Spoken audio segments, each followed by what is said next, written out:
E aí, sétimo ano, tudo bem com vocês? Espero que esteja tudo bem com as turmas aí do sétimo ano A, sétimo ano B.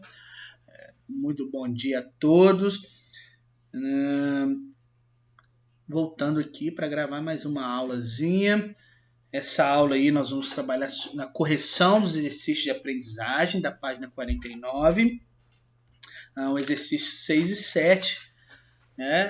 Mas antes de eu começar a aula, antes de eu começar a debater com vocês aqui sobre o exercício, gosto sempre de lembrar de não esquecerem da lista de presença, no qual o link encontra-se aí na descrição desse vídeo. Tem gente esquecendo de assinar, vocês acreditam? Olha que eu falo isso toda aula, eu lembro vocês todo início de vídeo, lembro vocês na live. Ainda tem gente, professor, esqueci de assinar. Não pode, porque a escola não está aceitando mais a assinatura da lista de presença posterior às aulas. Então, aproveita, corre lá, já coloca o seu nome, já assina ela, para você não esquecer.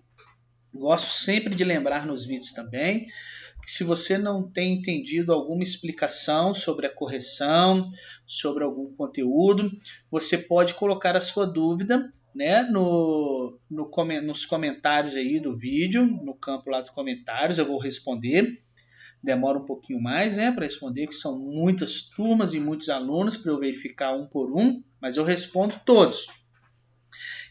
Ou então você pode anotar a sua dúvida, pode anotar o seu questionamento, o seu não entendimento e esclarecer comigo nos nossos momentos de live, nos nossos momentos de interação, que estão sendo ótimos, não é verdade? Na semana passada, na semana retrasada, nós tivemos aí excelentes interações, nesta aula interativa, com a participação muito efetiva de todos vocês.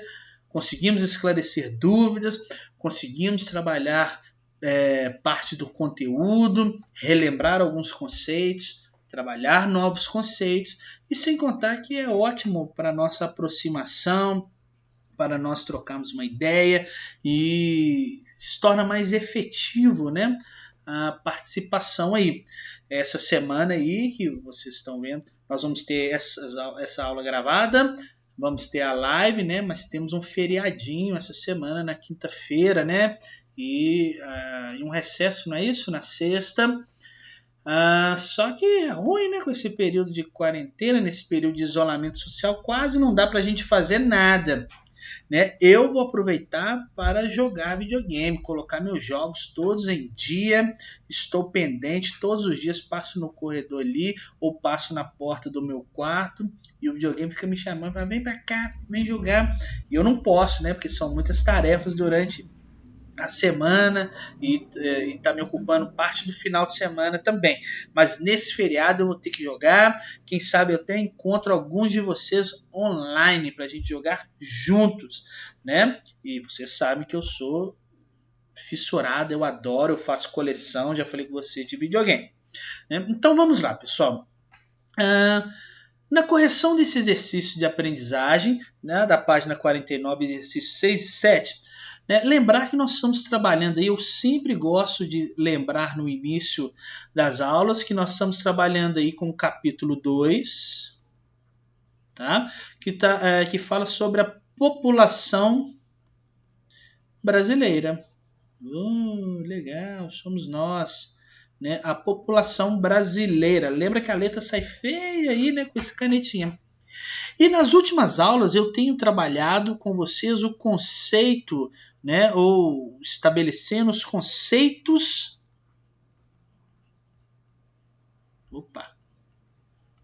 demográficos. Lembra que demografia, demográficos, não é? O professor falou demografia, vou até fazer um Pai Nosso aqui, porque não é o estudo aí do capeta, nem nada disso. Demografia é o estudo aí nosso que é responsável por estudar, por entender a população. Lembra que eu falei nas últimas aulas que demografia, né, ela é um ramo responsável por analisar a dinâmica populacional dos habitantes, né, do planeta. Né? Ela oferece aí dados estatísticos, dados analíticos que nos ajudam a entender a forma como as pessoas se organizam em nosso planeta. Olha como é que ela é fundamental. E uma vez que eu entendo como as pessoas se organizam no nosso planeta, no país, no estado, no município, numa região, né, é possível mapear os mais diferentes aspectos populacionais, né, aspectos demográficos, né, e utilizando esses dados como base para estudos sociais, né, eu falei isso com vocês, e principalmente para a aplicação de práticas e decisões governamentais, ou seja, a criação de políticas públicas aí, do governo frente à população. Diz que aqui no Brasil o órgão responsável por fazer a análise, o tratamento, o balizamento desses dados é o Instituto Brasileiro de Geografia e Estatística, né, o IBGE, né, e quando eu penso, né, que o IBGE ele faz o balizamento desses dados, eu posso pensar que as políticas públicas, né, as políticas do governo são mais efetivas, né, porque ele consegue realocar, ele consegue direcionar partes do recurso, né, da União, dos estados, dos municípios, para as mais diversas classes aí populacionais. Ele consegue realocar esse recurso de acordo com a característica da população daquela região ou daquele local. Isso tudo já falei com vocês. Então, conhecer a população, né, e a sua dinâmica, como ela se comporta aí nos espaços, é um importante instrumento de gestão para o Estado poder orientar o quê? Políticas públicas nos mais diversos setores. O Estado ele pode orientar, quando eu conheço a população, né, políticas públicas no campo da educação, no campo da saúde, da segurança, habitação, tá? Entre outros aí que nós já citamos nas últimas aulas, tá? Por exemplo, com os dados aí que o governo levanta, né, com o IBGE, através que eu trabalhei com vocês aqui, ó, dos censos, né? O IBGE faz o levantamento dos dados da população através do censo, né? Então, através da análise aí do censo, através desse levantamento, o governo ele pode planejar, por exemplo, quantas escolas ele tem que construir em uma determinada região, quantos hospitais ele tem que ter, quantos leitos de hospital ele tem que ter. Nós estamos vendo aí o Brasil com essa crise, né, dessa pandemia aí do coronavírus, e é uma discussão sempre recente que não tem leito, né, não tem leito para todas as pessoas, né, não tem leito para todo mundo se ficar doente. Então, será que existe um problema aí, um erro de gestão do Estado, né, em não criar leito suficiente para atender toda a população? Às vezes o Estado não observou o quê?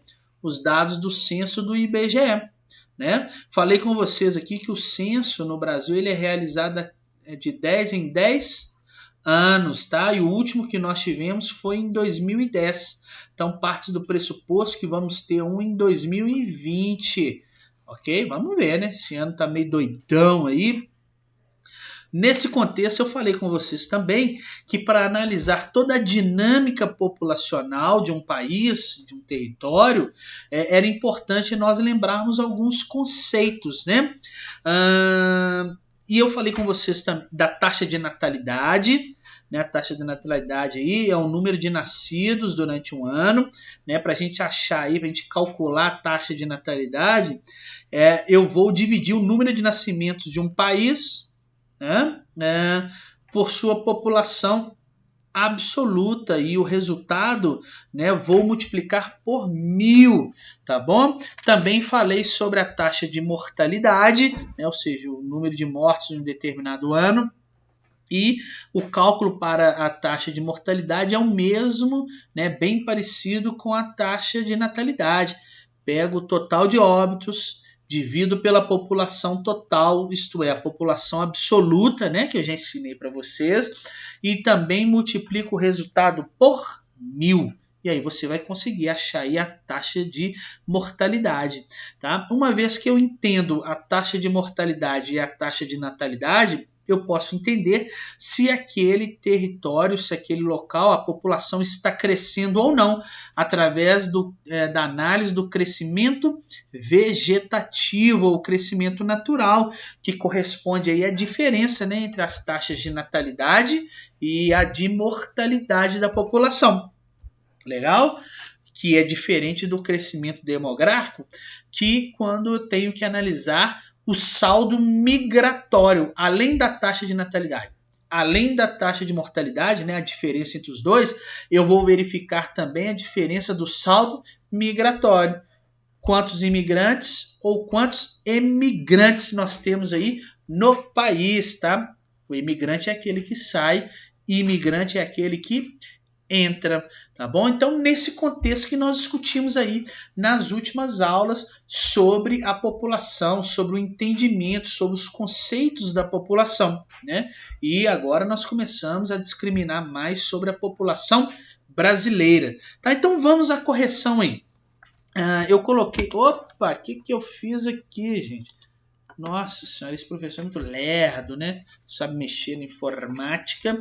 Então vamos lá, eu coloquei a questão e depois vou discutir com vocês e depois eu coloquei uma possível resposta para vocês trabalharem aí ou para vocês anotarem caso não tenham conseguido acompanhar a explicação.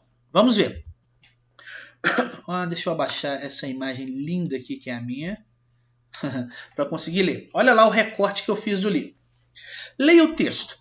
O censo 2010 compreendeu um levantamento minucioso de todos os domicílios do país. Ou seja, o censo 2010 ele visitou, dentro da medida do possível, todas as casas no Brasil. Ele aconteceu em 2010 para fazer um levantamento da população. Censo. Vamos ver. Nos meses de coleta de dados e supervisão, 191 mil recenseadores são as pessoas que trabalham no IBGE, que vão o quê? Fazer a coleta dos dados, né?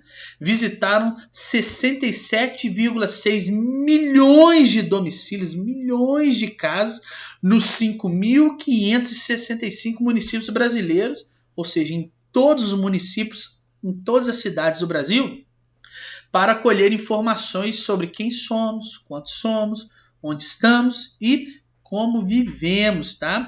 Esse aí é o texto disponível lá no IBGE, que trata sobre o censo. Então, olha só, a letra A vai pedir o seguinte: comente a importância da realização dos censos demográficos para o estudo populacional do Brasil. Por que é importante, então, o censo, né, o estudo o censo da população, a análise da população para o estudo populacional de fato do Brasil?